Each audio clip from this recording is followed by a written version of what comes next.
하도록 하겠습니다. 잘 오셨습니다. 환영합니다. 지난 시간에 이어서 우리가 계속해서 예수님께서 서기관들과 바리새인들에게 책망하는 그 말씀을 살펴보고 있습니다. 23장 전체가 다 그 내용입니다. 지난번에 말씀드린 것처럼 예수님께서 지금 말씀하고 계신 대상이 서기관들과 바리새인들이 아닙니다. 뭐라고 되어 있는가 하면 무리와 제자들에게 이 말씀을 하시는 겁니다. 그래서 의도가 있습니다. 어떤 의도일까요? 분명한 목적을 가지고 있는데 우리에게 주시는 경고이기도 하고 경계이기도 하고 그런 말씀들입니다. 지난 시간에는 우리가 바리새인들의 문제점에 대해서 살펴봤습니다. 이 사람들이 모세의 자리에 앉아서 그래서 자기는 율법을 지키라고 말은 하지만 자기들은 지키지 않는 사람들, 무거운 짐, 막 율법을 엄청 무겁게 만들고 자기들은 손가락 까딱하지 않는 사람들, 그리고 사람들에게 보이기 위해서 이마에다가 경문을 붙이고 옷에다가 그 옷을 길게 늘어뜨리는 일을 좋아하고 상석을 좋아하고 높은 자리를 좋아하고 랍비라 칭함을 즐겨하는 그런 사람들입니다. 오늘 이 말씀은 세 가지를 하지 말라라는 말씀인데 그게 어떤 것인지 우리가 살펴보겠습니다. 이거는 다시 말씀드립니다. 바리새인들에게 얘기하신 것이기도 하고 우리에게도 하신 말씀입니다. 한번 보겠습니다. 마태복음 23장 8절부터 12절까지 말씀입니다. 한 절씩 교독하겠습니다. 그러나 너희는 랍비라 칭함을 받지 말라. 너희 선생은 하나요. 너희는 다 형제니라.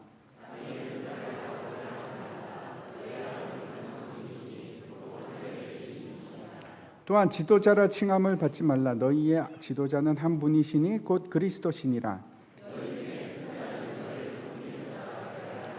같이 읽겠습니다. 누구든지 자기를 높이는 자는 낮아지고 누구든지 자기를 낮추는 자는 높아지리라. 아멘. 오늘 말씀의 제목이 이제 세계의 가면입니다. 제가 저렇게 제목을 정한 이유는 우리가 가면 뒤에 숨어서 살려고 하는 우리 모습들 때문에 그렇습니다. 코로나 이제 3년 동안 우리가 굉장히 익숙해졌던 것이 마스크 쓰는 거 아닙니까? 마스크가 너무 익숙해져서 한때는 그런 생각도 했습니다. 야, 이거 평생 쓰고 살 수 있겠는데? 그런 생각을 하고 또 때로는 굉장히 편한 겁니다. 이게 뭐 세수를 안 해도 되고 화장 안 해도 되고. 근데 그것뿐만 아니고 이 마스크를 쓰면 담대해져서 옷도 대충 입고 나갈 수 있고 뭐 이런 상황이 됐었습니다. 페르소나라는 단어를 혹시 알고 계십니까? 페르소나 하는 것이 마스크라는 뜻인데 라틴어입니다. 이거 원래 어떤 뜻인가 하면 그 연극 배우들이 그 역할을 소화하기 위해서 가면을 쓸 때 그 가면을 페르소나라고 합니다. 이제 이 용어를 누가 쓰기 시작했는가 하면 분석 심리학자인데 칼 융이라는 분이 페르소나라는 말을 쓰기 시작했습니다. 이게 어떤 건가 하면 모든 사람이 자신의 어두운 면이 있지 않습니까? 그 어두운 면을 가리기 위해서 쓰는 일종의 가면, 그건 이제 페르소나라는 단어를 펴서 표현을 합니다. 본능적으로 우리가 그렇습니다. 자신의 부정적인 거, 또 약점, 감정이나 욕구 같은 거 이런 거 가리고 싶죠. 가리고 싶습니다. 안 보여주려고 하고 안 그런 척 하려고 합니다. 그래서 자신의 괜찮은 면만 보여주고 싶은 욕구가 있지 않습니까? 그래서 때로는 의식적으로, 때로는 무의식적으로 페르소나를 사용합니다. 아이들 한번 생각해 보십시오. 아이들이 낯선 사람들 보면 어떻게 합니까? 자기보다 큰 사람들 보면 부모님 뒤로 가서 숨지 않습니까? 왜 그렇게 할까요? 아이들이 왜 그렇게 할까요? 물론 알지 못하는 것에 대한 두려움 때문에 그럴 수 있는데 또 하나는 페르소나가 작용하는 겁니다. 때로는 이런 마음이 있습니다. 내가 잘 보이고 싶으니까 나를 투명인간으로 만들어버리는 겁니다. 안 보이게끔. 일종의 페르소나입니다. 의식적으로, 무의식적으로 그게 나타납니다.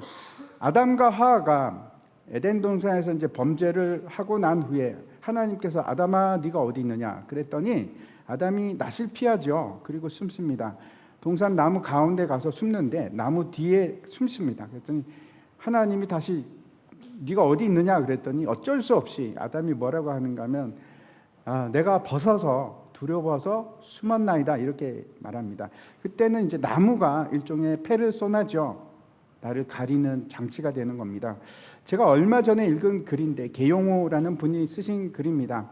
이런 내용입니다. 한 고위직에 있는 간부가 자기 부서 사람들에게 정말 나쁘게 대하는 겁니다. 사이코패스처럼 위압적으로 강압적으로 막 말도 막 하고 욕도 하고 그런 사람인데 다른 부서의 사람들은 되게 잘해줘서 다른 사람들은 이렇게 저분 굉장히 인격적이야. 너무 다른 겁니다. 근데 이제 이 부하 직원이 한 번은 집에 갔는데 깜짝 놀라는 일이 생겼습니다. 가서 보니까 그 아내하고 그 부장님하고 같이 대화를 하는데 아내가 하이톤으로 막 쏟아붓는데 그분은 이제 말도 제대로 못하고 고양이 앞에 쥐처럼 알겠어요 그러는 겁니다. 어떤 게 진짜 모습일까요? 회사에서 그렇게 막 윽박 지르고 막 내세우고 그게 그 사람의 본래의 모습일까요? 아니면 가정에서의 모습이 진짜일까요? 또 다른 한 사람 얘기를 하겠습니다. 별명이 천사입니다. 늘 변함없이 온순하고 차분하고 누가 도와달라고 하면 발벗고 나서서 도와주고 교회에서도 정말 봉사를 잘합니다. 어려운 사람 있으면 가서 도와주고 이 사람이 다 그렇게 열심히 하는데 이 사람도 반전이 있었습니다. 그 부인을 만났는데 그 부인이 그러는 겁니다. 아유 무슨 천사예요. 집에 오면 폭력이 그렇게 심합니다. 아이들도 때리고 아내도 때리고.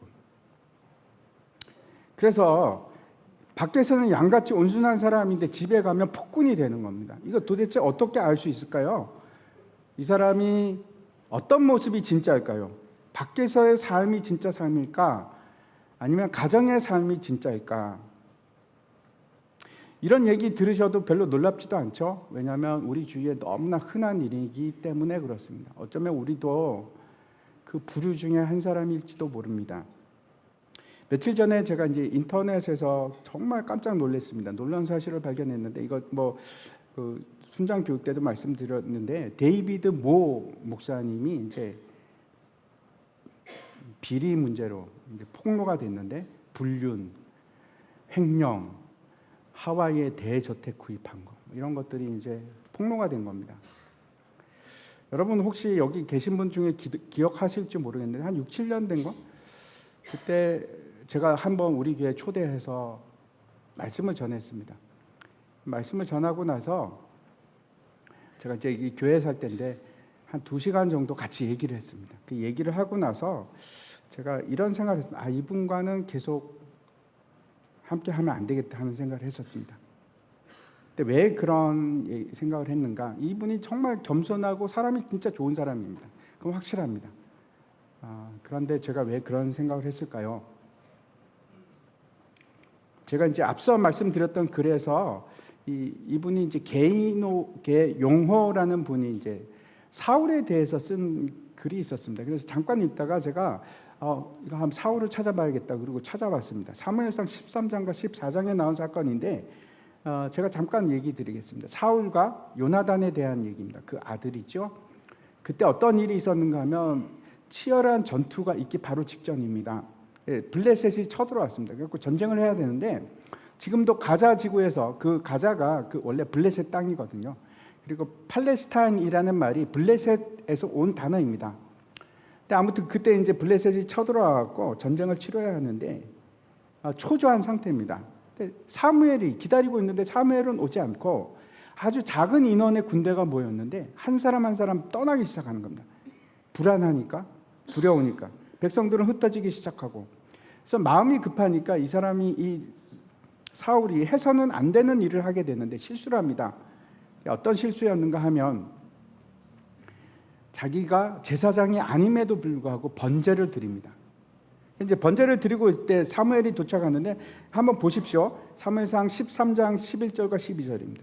사무엘이 이르되 왕이 행하신 것이 무엇이냐 하니 사울이 이르되 백성은 내게서 흩어지고 당신은 정한 날 안에 오지 아니하고 블레셋 사람은 믹마스에 모였음을 내가 보았으므로 내가 이르기를 블레셋 사람들이 나를 치러 길갈에 내려오거늘 내가 여호와께 은혜를 간구하지 못하였다 하고 부득이하여 번제를 드렸나이다 하니라.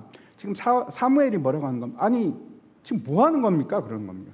그랬더니 이제 사울이 주절주절 변명을 하는데 적군이 지금 코앞까지 왔고 백성들은 막 흩어지고 있고 당신은 안 오고 저 어떻게 합니까? 번제를 드렸습니다. 이렇게 얘기하는 겁니다. 블레셋과 전쟁이 그래서 어떻게 됐을까요? 결과가 어떻게 됐을까요? 누가 이겼을까요? 이러고도 이길 수 있었을까요? 반전이 일어납니다.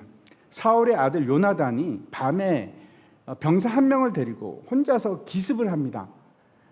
그 블레셋 진영에 가서 사람을 20명을 죽입니다. 20명을 죽이고 밤에 막 그렇게 하다 보니까 난리가 난 겁니다. 그래서 이 블레셋 군대가 서로 치고받고 막 싸우기 시작하고 그때를 틈타서 사울이 진격을 합니다. 치러 갑니다. 근데 그때 이제 승기를 잡았다 하고 사울이 두 번째 실수를 합니다. 어떤 이제 명령을 내리는가 하면 너희는 그 원수들을 끝까지 죽일 때까지, 이길 때까지 음식을 먹지 마라. 다 이기고 나서 먹어라. 그런 명령을 내립니다. 근데 한번 생각해 보십시오. 막 가는데 배가 고프지 않습니까? 하루 종일 싸우는데 얼마나 배가 고팠겠습니까? 힘이 떨어지죠. 기운을 잃어 가는데, 근데 정말 안타까운 일이 일어납니다. 너희는 먹지 마라. 안 그러면 저주를 받을 것이다. 그게 무슨 뜻인가 하면 그런 자는 죽일 것이다. 그런 명을 내렸습니다. 명을 내렸는데 안타깝게도 그 아들 요나단이 그 명령을 못 듣고 길을 가다가 꿀을 보고 이제 꿀을 찍어서 지팡이로 찍어서 먹은 겁니다. 그리고 나서 이제 흐지부지 이제 그 전쟁이 지금 막 그러다가 추격을 가야 되나 말아야 되나. 왜냐하면 이제 동력이 딸리기 시작했습니다. 그래서 사울이 다시 이제 하나님 앞에 묻습니다. 제사를 드리고 제단을 쌓고 하나님께 묻는데 하나님, 우리가 이 블레셋 군대를 따라가야 추격을 해야 됩니까? 말해야 됩니까? 그랬더니 하나님께서 대답을 안 하십니다. 무슨 뜻일까요? 노죠, 노. 그러자 이제 사울이 이 책임에 대해서 누군가 희생양이 필요하니까 이제 희생양을 이제 찾는 겁니다. 어떻게 하는가 하면 누군가 죄를 지었다. 누군지 찾아내. 그래서 누가 죄를 지었는지 찾습니다. 이걸 어떻게 찾아내는가 하면 제비를 뽑게 하는데 누가 걸렸을까요? 요나단이 걸립니다. 그랬더니 사울이 죽이려고 합니다. 자기 아들을 죽이려고 했더니 백성들이 막 들고 이러는데 결사반대. 아니 지금 이 전쟁이 요나단 때문에 지금 이기는 건데 요나단을 죽이면 도대체 어떻게 하겠다는 겁니까? 절대 안 됩니다. 그리고 반대를 합니다. 결국 요나단은 죽지 않습니다. 여기서. 근데 우리가 생각해 볼 것이 있습니다. 지금 사울은 페르소나를 쓰고 있는 겁니다. 마스크를 쓰고 있는 겁니다. 사울이 처음부터 하나님을 굉장히 의지해서 하나님을 위해서 제단을 쌓은 걸까요? 하나님을 신뢰하는 척한 겁니다. 제사를 드린 겁니다. 그 사울이 하나님을 신뢰해서 또 제사를 드리고 하나님께 물었을까요? 그 본 마음이 어떠했는지 한번 생각해 보시기 바랍니다. 심지어는 사울이 자신의 체면을 위해서 자기 아들을 죽이려고 했다니까요. 요나단은 마치 공의를 위해서, 자기는 의로운 사람처럼 자기를 회피하기 위해서. 그래서 이거는 이 법은, 이게 만든 거는 하나님의 뜻도 아니고 하나님의 법도 아니고 의로운 것도 아닙니다. 그냥 자신이 만든 겁니다. 처음에 그가 사무엘이 오기 전에 제사를 드린 것도 그렇습니다. 하나님을 신뢰해서 그 사람이 제사를 드린 겁니까?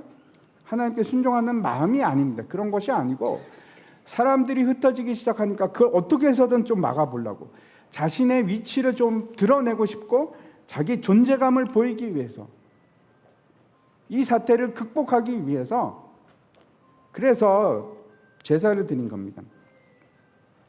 여러분은 어떻게 생각하십니까? 혹시 가면을 쓰고 있으면 여러분 어떤 가면을 쓰고 계십니까? 가면을 벗고 내 민낯을 드러내는 일은 결코 쉬운 일은 아닙니다. 그렇죠? 저도 마찬가지입니다. 저도 약함이 있습니다. 창피할 정도로 연약한 점들이 참 많이 있고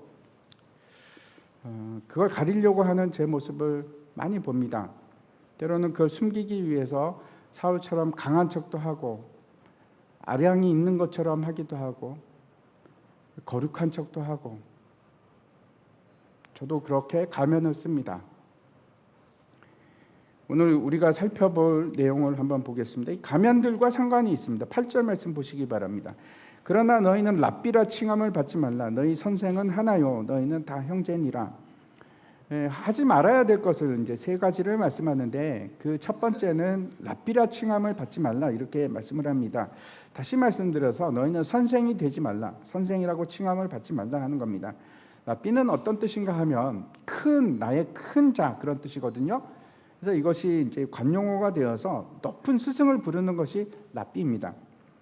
그래서 이 랍비라 칭함을 받지 말라라고 하는 그 이유가 뭐라고 되어 있습니까? 한번 보십시오. 첫 번째는 뭡니까? 너희 선생은 하나요, 그럽니다. 그리고 다 형제니라, 이렇게 말씀하고 있습니다. 너희 선생은 하나니라 할 때 이 선생은 도대체 누굴까요?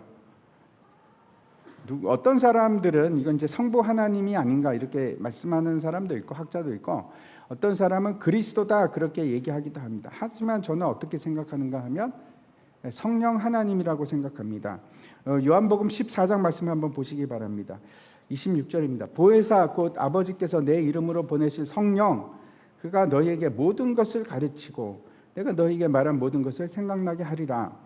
성령 하나님은 진리의 영이십니다. 그래서 성령께서 우리를 진리를 깨닫게 하고 진리를 가르치시고, 그리고 진리가 기억나게 하시고, 그 일을 누가 하시는가 하면 성령님께서 합니다. 근데 예수님께서 뭐라고 하시는가 하면 우리에게 계신 선생은 하나밖에 없답니다. 하나밖에. 진리는 언제나 예수 그리스도로부터 시작하고 우리에게 있어서 그 진리를 알게 하시는 분은 누구라고요? 성령 하나님이신데 유일한 분이십니다. 그리고 그 이유는 또 우리는 형제다, 그럽니다. 그게 어떤 뜻일까요? 우리는 한 부모 밑에서 태어난 형제지간, 그래서 이거는 동등하다 하는 뜻입니다. 하나님 아래에서 우리는 다 피조물 아닙니까? 우리가 하나님이 되지는 못합니다. 그 이 얘기입니다. 위치에 있어서 동등합니다. 성경이 말하는 것은 이런 건데, 우리는 결코 하나님의 위치에 갈 수가 없습니다. 우리가 알고 있는 지식이 얼마나 대담합니까? 아무것도 아니지 않습니까? 지극히 유한하고 제한된, 아직도 모르는 게 너무나 많은 것이 우리의 지식입니다. 근데 이걸 뽐낼 수도 없고 자랑할 만한 것도 못 됩니다. 왜 그런가 하면 하나님의 지식과 한번 비교해 보십시오. 우리가 하나님 앞에서 선생님이라고 할 수가 있겠습니까? 안 되죠. 그 격차가 너무 커서 지식의 차원이, 우리가 뭐 미분을 알고 적분을 알고 코사인 사인 이런 거 하고는 하나님이 가지신 놀라운 지혜와 지식, 진리하고는 비교가 안 되는 겁니다. 어떻게 비교를 하겠습니까? 우리가 어떠한 해박한 지식을 가지고 있다고 해도, 우리가 어떤 인사이트를 가지고 있고 얼마나 놀라운 지혜가 있다고 할지라도 그건 하나님의 지혜에 비하면 하늘과 땅 차이입니다. 그러면 다시 한번 생각해 보시기 바랍니다. 이 선생이라 칭함을 받지 말라 하는 것이 도대체, 그렇다면 우리는 어떤 존재가 되라는 뜻일까요? 배우는 자, 그렇죠? 가르치는 자가 아니고 배우는 자가 되라는 뜻입니다. 야고보서 말씀 한번 보시기 바랍니다. 야고보서 3장 1절과 2절입니다. 내 형제들아, 너희는 선생된 우리가 더 큰 심판을 받을 줄 알고 선생이 많이 되지 말라. 우리가 다 실수가 많으니 만일 말에 실수가 없는 자라면 곧 온전한 사람이라. 능히 온 몸도 굴레 씌우리라. 야고보 사도는 우리 보고 너희는 많이 선생되지 말라고 합니다. 왜 이런 말씀을 하셨을까? 우리가 다 읽지도 않았는데 그 다음에 어떤 내용인가 하면 말에 대한 얘기입니다. 말이 얼마나 무서운 것인가, 혀가 얼마나 무서운 것인가. 6절 한번 보십시오. 혀는 곧 불이요 불의의 세계라. 혀는 우리 지체 중에서 온몸을 더럽히고 삶의 수레바퀴를 불사르나니 그 사르는 것이 지옥불에서 나느니라. 혀가 여러분 얼마나 무서운가 하면, 여러분 경험 있으시죠? 혀가 지옥불 같습니다. 사람을 죽입니다. 정말로 그렇습니다. 얼마 전에 이제 한 목사님하고 얘기하는데, 그 목사님 교회 안수 집사님께서 이제 떠나셨습니다. 그래서 제가 물어봤습니다. 왜 떠나셨습니까? 말 때문에 떠났는데, 그 안수 집사님이 정말 교회에서 봉사를 많이 하시는 분인데, 지나갈 때 한 권사님이 이런 말씀을 하셨답니다. 저기 장로 같은 안수 집사 지나가네? 그 얘기를 하셨답니다. 잘 생각하면 별거 아닐 수 있습니다. 그렇죠? 진짜 장로처럼 열심히 하는 안수 집사네? 라는 말로 들을 수도 있고, 또 다르게 생각하면 비꼬는 말처럼 들리기도 합니다. 자기가 뭔데 저렇게 열심히 하는 거야? 뭐 이렇게. 아무튼 그 분이 그 얘기를 듣고 너무나 상처를 받고 교회를 떠났습니다. 회복이 안 돼서. 그렇게 무섭습니다. 정말 조심해야 됩니다. 말 한마디 한마디 쉽지가 않습니다. 선생이 된다는 것은 여러분 자신의 지식을 자랑하기가 쉽고 교만하기가 쉽고 판단하기가 쉽고 마치 재판관이 되는 듯이 왜? 자신은 지식이 있다고 생각하니까요. 자신은 그래서 자신이 한 말을 잘 지키고 살아가는가? 쉽지 않은 일입니다. 그래서 13절 한번 보십시오. 13절 야고보서 3장 13절에 보면 이렇게 되어 있습니다. 너희 중에 지혜와 총명이 있는 자가 누구냐? 그는 선행으로 말미암아 지혜의 온유함으로 그 행함을 보일지니라. 진짜 가르치는 자는 누군가? 어떤 사람입니까? 지혜와 총명이 있는 자는 선을 행하는 자입니다. 말을 하는 자가 아니고 선을 행하는 자입니다. 온유하게 행하는 자. 그 사람이 진짜 가르치는 자입니다. 다시 한번 생각해 보시기 바랍니다. 예수님께서 우리에게 선생이라고 칭함을 받지 말라고 했는데 그럼 우리는 어떤 자가 되어야 됩니까? 가르치는 자가 아니고 배우는 자. 가르침을 받는 자가 되어야 됩니다. 바리새인들은 어떤 사람이었는가 하면 왜 이 사람들 보고 가르치는 자, 선생이라고 하는가 하면 하나님의 뜻과 하나님의 말씀을 전하는 것이 아니고 자기의 생각을 가르치는 사람입니다. 왜곡을 시켜서 하나님 뜻이 아니고 자기의 생각을 가르치는 것, 그걸 교사라고 하는 겁니다. 제가 앞에서도 이제 데이비드 모 목사님에 대해서 말씀을 드렸는데 제가 왜 그분을 더 이상 부르면 안 되겠다고 생각을 했는가 하면 얘기를 하다 보니까 이분이 자기의 생각을 말하는 걸 느꼈기 때문에 그렇습니다. 제가 그동안 이제 오래됐지 않습니까? 몇 년 지났으니까 그동안 이분의 설교를 몇 번 들으려고 하다가 안 들었습니다. 왜 그런가 하면 이유가 하나님의 말씀을 하는 것이 아니라서 자신의 신념을 얘기하고 자신의 주장을 얘기하고 저는 세상 사람들이 그렇게 하면 그럴 수 있다고 생각합니다. 하지만 우리는 다릅니다. 우리가 전해야 할 것은 특히 강단에서 전해야 할 것은 내 생각이나 내 사상이나 내 신념 같은 것이 아니고 우리가 전해야 되는 건 하나님의 말씀. 하나님의 말씀이 돼야 됩니다. 그건 여러분 그 하나님의 말씀을 우리가 조합해서 우리가 만들어내는 거 아니지 않습니까? 100% 성령님으로부터 오는 거고 하나님의 말씀으로부터 오는 거고 내 안에서 오는 것이 아닙니다. 외부로부터 옵니다. 우리 선생님은 한 분이십니다. 만약에 내가 내 사상, 내 신념을 전한다면 그건 내가 선생이 되는 겁니다. 하나님의 말씀을 전하는 것이 아니고 내 생각을 얘기하고 전하는 건 그걸 뭐라고 하는가 하면 선생이라고 하는 겁니다. 그건 무조건 잘못된 겁니다.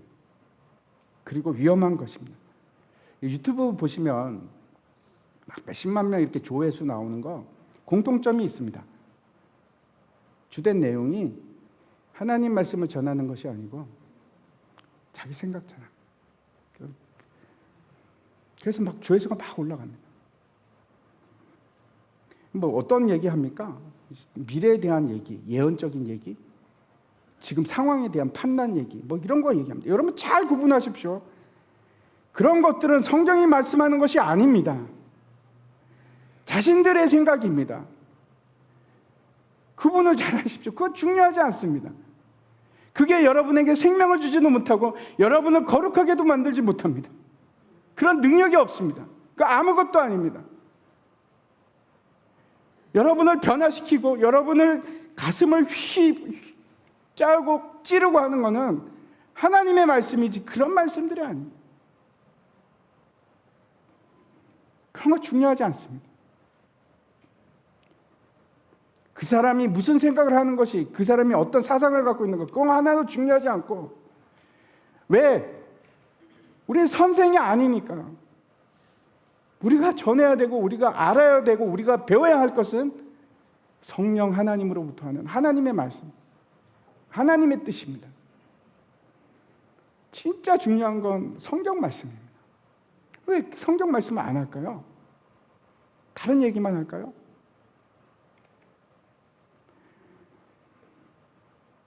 우리에게 말씀하시는 성령은 한 분 성령이시고, 잘 들으시기 바랍니다. 어떤 A라는 분이 계시고 B라는 분이 있는데 서로 다른 얘기를 한다.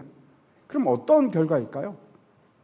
이 사람이 틀렸거나 이 사람이 틀렸거나, 아니면 둘 다 틀렸거나.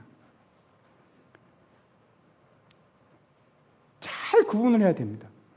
진짜 성령이 말씀하시는 것이 무엇인지. 예를 들어 갖고 둘 다 아닐 수도 있거든요. 만약에 누구는 A는 짬뽕을 좋아하고 B는 짜장면을 좋아한다. 그게 무슨 성령하고 무슨 상관이 있겠습니까? 그렇죠? 다른 겁니다. 그런 것마저 마치 성령의 뜻처럼 얘기할 수 있다니까요. 진짜 성령으로부터 온 것인지 꼭 여러분 분별을 하셔야 됩니다. 많은 목사님들이 또는 오피니언 리더들이 잘못 이해하는 것이 있습니다. 자기들이 가지고 있는 것은 무조건 자기가 생각하고 하는 것은 진리라고 생각하고 하나님의 뜻이라고 생각하는 오류입니다. 아닙니다. 진리는 자기의 생각이 아니고 하나님의 말씀입니다. 그렇지 않은 것에 대해서 우리가 장담할 수 없습니다. 그건 그렇고 저건 저렇다고 하라고 성경이 말씀하지 않습니다. 그래서 성경이 우리 가르침의 시작이고 진리의 시작입니다. 다른 건 중요하지 않습니다. 두 번째, 9절 말씀 한번 보시기 바랍니다. 땅에 있는 자를 아버지라 하지 말라. 너의 아버지는 한 분이시니 곧 하늘에 계신 이시니라. 여기서는 땅에 있는 자를 아버지라 하지 말라고 하시면서 그 이유가 뭐라고 얘기하고 있습니까? 이유가 뭡니까? 여기서도 하나를 강조하고 있습니다. 누굽니까? 너의 아버지는 한 분이시고 그분은 곧 하늘에 계신 분이시다. 이건 누굴까요? 성부 하나님이죠. 우리 아버지 되시는 하늘 아버지입니다. 이 말씀은 그렇다면 땅에 있는 아버지는 내 아버지가 아니라는 뜻일까요? 굉장히 많은 사람들이 실제로 그렇게 생각합니다. 이거 보니까, 오늘 말씀 보니까 그래, 이제 집에 있는 저 아버지는 내 아버지가 아니야. 예. 그래서 나는 홍길동이야. 나 아버지를 아버지라고 부를 수가 없어. 그런 얘기가 아닙니다. 예. 육적인 얘기를, 아버지를 얘기하는 거 절대 아닙니다. 여러분 오해하지 마시기 바랍니다. 그러면 이거는 영적인 아버지를 얘기하는 걸까요? 사도 바울이 디모데를 어떻게 부르는가 하면 내 아들이라 칭합니다.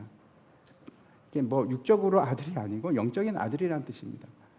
그렇다면 이거는 영적인 아버지를 뜻하는 것도 아닙니다. 엘리사가 엘리야를 어떻게 불렀습니까? 아버지 이렇게 불렀습니다. 영적 아버지 이렇게 부른 겁니다. 그럼 그런 뜻이 아닙니다. 그럼 여기는 아버지라는 것은 도대체 어떤 뜻일까요? 최고의 권위를 가진 그 분야에서 가장 큰 자, 아버지라고 합니다. 우리가 음악의 아버지 그럼 누굽니까? 요한 세바스찬 바흐 그렇게 해야죠. 그게 좀 유식한 거죠. 아무튼 그런 게 아버지입니다. 지금 여기서 얘기하는 그거는 육적인 아버지 얘기하는 거 아니고 영적인 아버지를 얘기하는 것도 아닙니다. 아주 큰 자, 영광을 받을 자. 그래서 9절을 보면 땅과 하늘이 대조를 이룹니다. 땅에 있는 자가 아버지가 될 수 없다.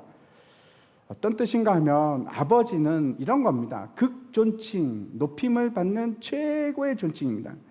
그래서 아버지라고 하지 말라. 마치 북한에서 김일성, 김정일이 어버이 수령님 이렇게 불림을 받지 않습니까? 그런 거 하지 말라는 겁니다. 그렇게 되지 말라는 겁니다. 왜? 너희는 하나님이 아니야. 우리는 하나님이 아니죠. 찬양을 받을 수도 없고 높임을 받을 수도 없습니다. 우리는 피조물입니다. 너희는 그렇게 찬양을 받고 높임을 받는 존재가 되지 말라는 겁니다. 다시 말씀드려서 너희는 하나님의 자리에 오르지 말라. 그 말씀입니다. 이게 두 번째, 아버지라 칭하지 말라 하는 뜻입니다. 잘 생각해 보시기 바랍니다. 이단들이 꼭 이렇게 합니다. 안 그런 예를 보신 적이 있습니까? 신전지 이만희 보십시오. 저기 하나님 교회 안상홍 이제 죽었죠. 그때 참 놀라운 일이 일어났습니다. 그 아내가 이름이 뭐였더라? 그 아내가 어머니 하나님이 됐습니다. 옛날에 안 그랬거든요. 근데 갑자기 어머니 하나님이 됐고 찬양을 받고 높임을 받는 겁니다. 문선명도 그랬고 정명석도 그랬고 다 똑같습니다. 다 한결같이 그렇게 찬양을 받고 높임을 받는 위치에 간 사람들입니다. 예수님께서 그렇게 하지 말래요. 너희는 절대 그런 존재가 아니라고. 지금도 마찬가지입니다, 여러분. 누군가 추앙을 받고 있고 높임을 받고 있으면 그거 위험한 겁니다. 정말 위험한 겁니다. 그것뿐만 아니고 가짜일 가능성이 정말 큽니다. 저는 거의 확실하다고 생각합니다. 누군가 그 목사님 대단해, 정말 존경스럽고 높여. 조심하십시오. 조심하십시오. 위험한 일입니다. 누가 그런 사람이 있으니까 우리 같이 가자. 가지 마십시오. 거의 가짜입니다. 거의 확실하게. 제가 선교사로 있을 때 하나님께서 저에게 주신 마음이 있습니다. 그건 제게 주신 마음이고 생각이지 이게 성경 말씀 아닙니다. 조심스럽게 말씀을 드립니다. 어떤 마음을 주셨는가 하면 마지막에 가면 갈수록 하나님께서 크고 유명한 사람을 쓰는 것이 아니고 이름 없는 사람, 아무것도 아닌 사람, 절대 유명한 사람이 아닙니다. 현혹되지 마십시오. 그렇다고 제가 유명한 목사님 다 잘못됐습니다. 절대 그런 얘기 아닙니다. 이거 인터넷으로 나가고 있으니까 제가 절대 그거 아닙니다. 그런 얘기가 아니고 그런 사람들이 많다는 겁니다. 조심해야 됩니다.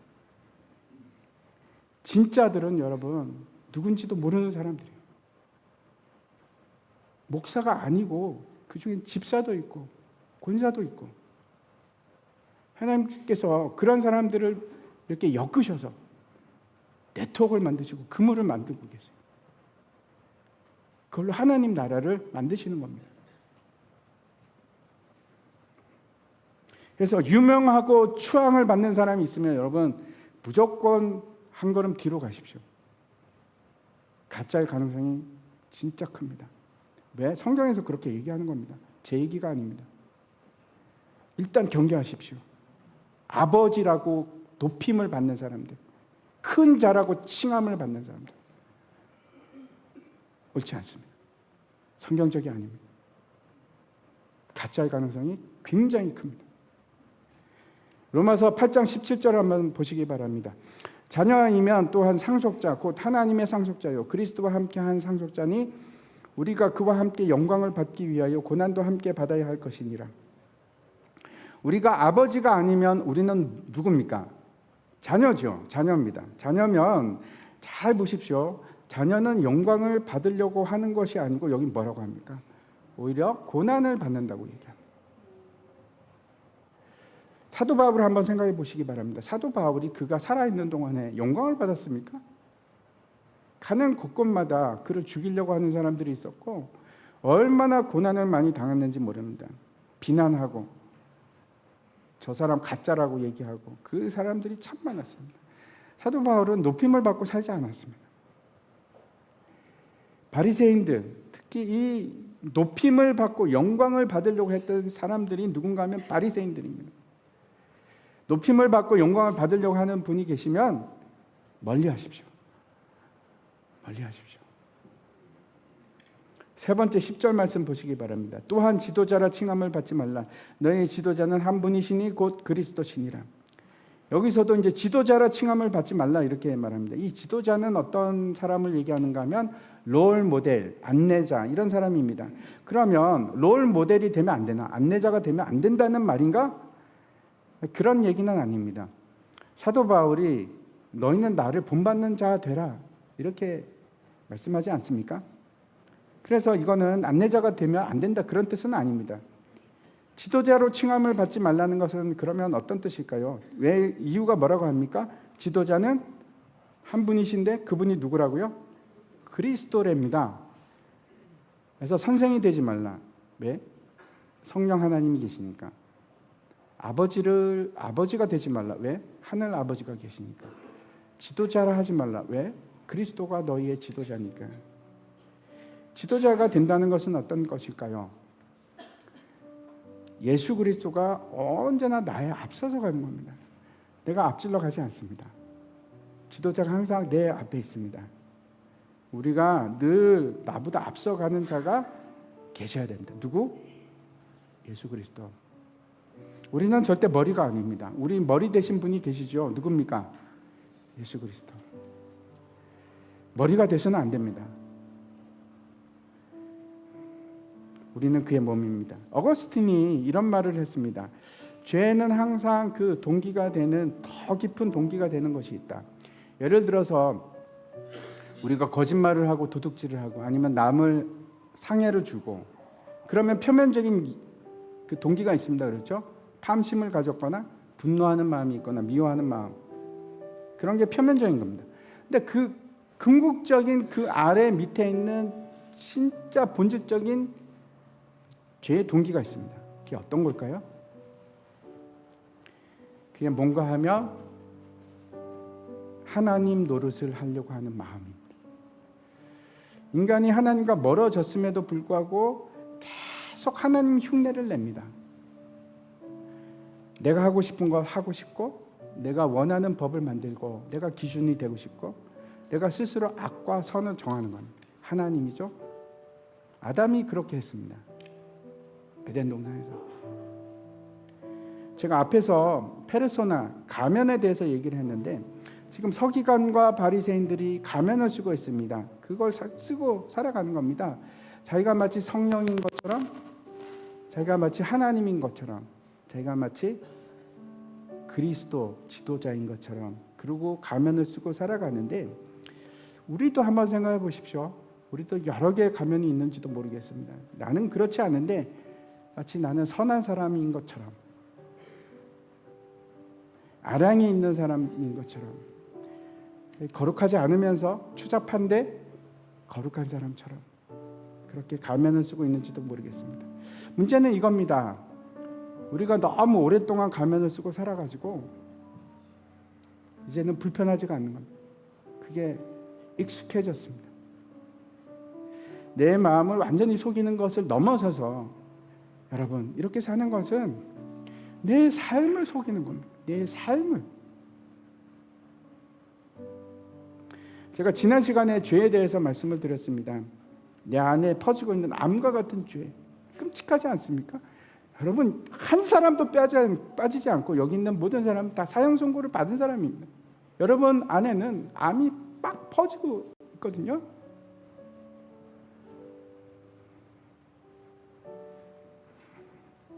사형 선고를 받았고 암이 막 퍼지고 있는데 어떻게 하고 있는가 하면 우리는 그걸 가면으로 가리는 겁니다. 그런다고 낫습니까? 우리가 그 암세포를 드러내지 않고 가리면 괜찮습니까? 내 손에 문둥병이 있는데 괜찮아? 장갑을 끼면 괜찮냐고. 그렇게 해서 아무렇지도 않은 듯이 살아가는 것이 바리새인들입니다. 바리새인으로 사는 겁니다. 바리새인으로. 예수님께서 이 땅에 오신 것은 의인을 부르러 오신 것이 아니고 죄인을 부르러 오셨습니다. 의인인 척하면 그 자리에 갈 수가 없습니다. 예수님을 만날 수가 없다니까요. 끝까지 못 만납니다. 암세포가 막 퍼져가는데 우리가 하는 거는 거기에다가 덧대서 다른 사람한테 안 보이면 된다고 생각하는 거예요.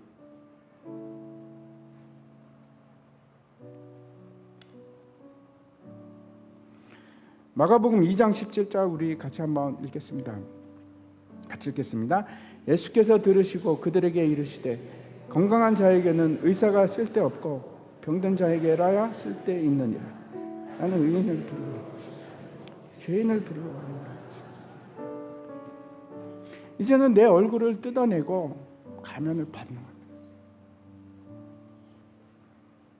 그리고 내가 죄인인 걸 고백하는 겁니다. 더 이상 숨기지 마. 내 참혹한 현실을 보는 겁니다. 그게 우리가 살 수 있는 유일한 방법입니다. 언제까지 가면 쓰고 살아가겠습니까? 내 자신을 속이고.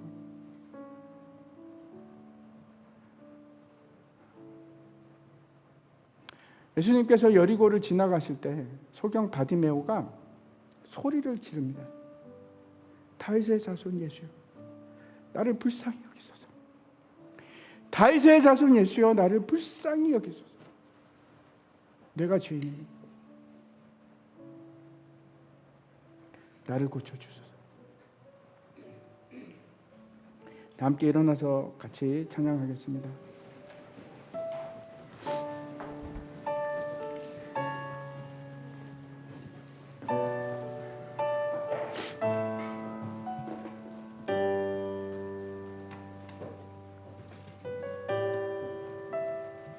주의 손 날 붙드시네, 주의 손 날 붙드시네, 영원한 피난처 되시네, 영원한 피난처 되시네. 깊어진 한숨 속에도, 깊어진 한숨 속에도 변함없이 주내 아버지, 주내 아버지, 그 심팔로 날 덮으시네. 주는 내 큰 능력, 주는 내 큰 능력, 변함없이 우리를 일으키시네.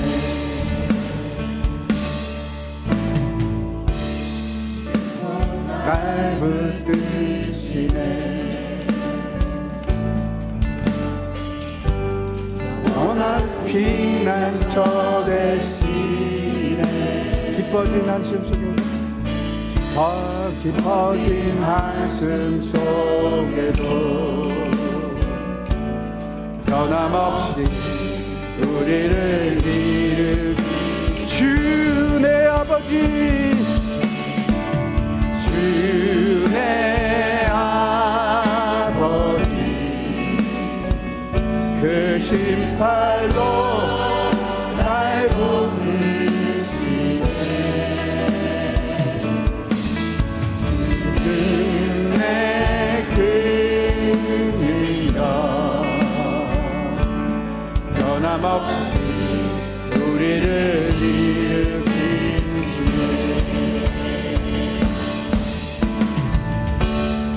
주의 손 날 붙드시네.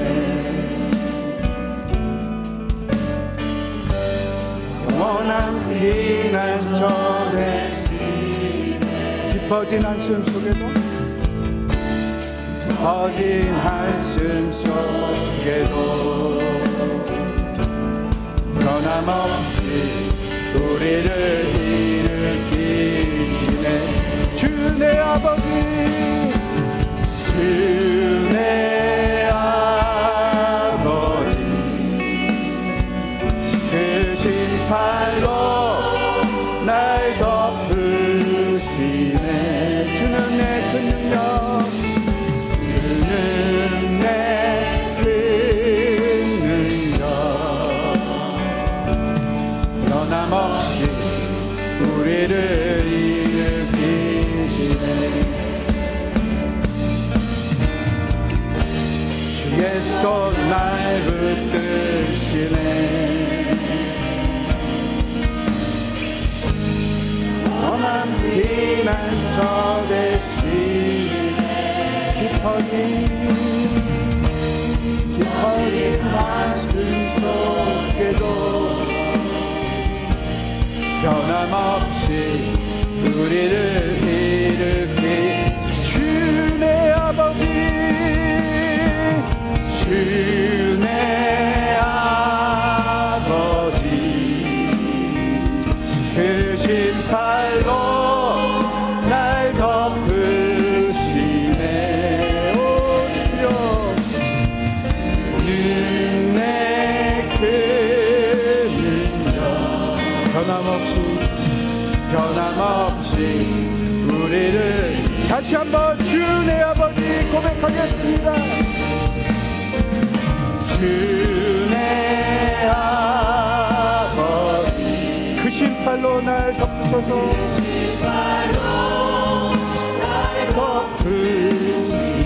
주는 내 힘이요 주는 내 힘이요 변함없이 우리를 일으키시네. 이 시간에 우리가 같이 기도했으면 좋겠습니다. 주님이 우리 모습 다 알고 계십니다. 주님 앞에서 숨기지 말았으면 좋겠습니다. 내 얼굴에 있는 가면 다 뜯어내고 주님 주 보게 하여 주시옵소서. 다윗의 자손 예수여 나를 불쌍히 여기소서. 다윗의 자손 예수여 나를 불쌍히 여기소서. 나를 고쳐주소서. 내가 죄 중에 출생했고 내 어머니가 죄 가운데 나를 잉태했습니다. 나를 도와주시옵소서. 내가 모든 거 다 벗어던지고 주님 앞에 나가기를 원합니다. 나를 다시 창조하여 주시옵소서. 내게 정한 마음을 허락하여 주시옵소서. 정직한 영을 주시옵소서. 제가 같이 기도하면서 나가겠습니다. 주님 이 시간에 도와주시옵소서. 우리가 하나님 아버지 내 마음을 속이고 주님을 속이고 사람들을 속이고 그렇게 살아가는 것을 이제 그치게 하여 주시옵소서. 나의 참혹한 모습을 보게 하여 주시옵소서. 주님 앞에 드러내게 하여 주시옵소서. 주님 앞에 나가서 부르짖는 우리가 되기를 원합니다. 주님 나를 고쳐주시옵소서. 나의 모습을 주님 아시지 않습니까? 주여 성한 것이 아무것도 없습니다. 모든 게 다 망가져 있습니다. 주여 도와주시옵소서. 하나님 소망이 없습니다. 주 예수 그리스도의 이름에 우리가 하나님 아버지 가질 수 있는 소망이 없습니다. 우리를 고쳐주시옵소서. 나에게 하나님 정직한 영을 주시옵소서. 나에게 정한 마음을 허락하여 주시고 우리를 새롭게 하여 주시어서 하나님 앞에서 다시 일어날 수 있도록 주여 역사하여 주시옵소서. 우리 교회가 그런 교회가 되기를 우리 사이가 그런 사이가 되기를 하나님 아버지 주의 앞에서 나갈 기쁨으로 인됨을 우리가 누릴 수 있는 그 상황을 나갈 수 있도록 주여 역사하여 하나님 우리가 절망적입니다. 우리 안에 있는 이 암세포가 온몸에 다 퍼져 있고 더 이상 아무런 희망도 소망도 없습니다. 나에게는 예수 그리스도밖에 없습니다. 주님 도와주시옵소서. 나의 모든 감은 다 벗어던지게 하시고 주님 앞에 부르짖게 하여 주시옵소서. 나의 죄를 고합니다. 주님 나를 치유하여 주시옵소서. 이제는 우리 주 예수 그리스도의 은혜와 하나님의 크신 사랑과 성령님의 교통교제 위로하심이 주 앞에 나아가서 주의 이름을 부르는 모든 자들 위해 지금으로부터 영원토록 함께 하실지어다.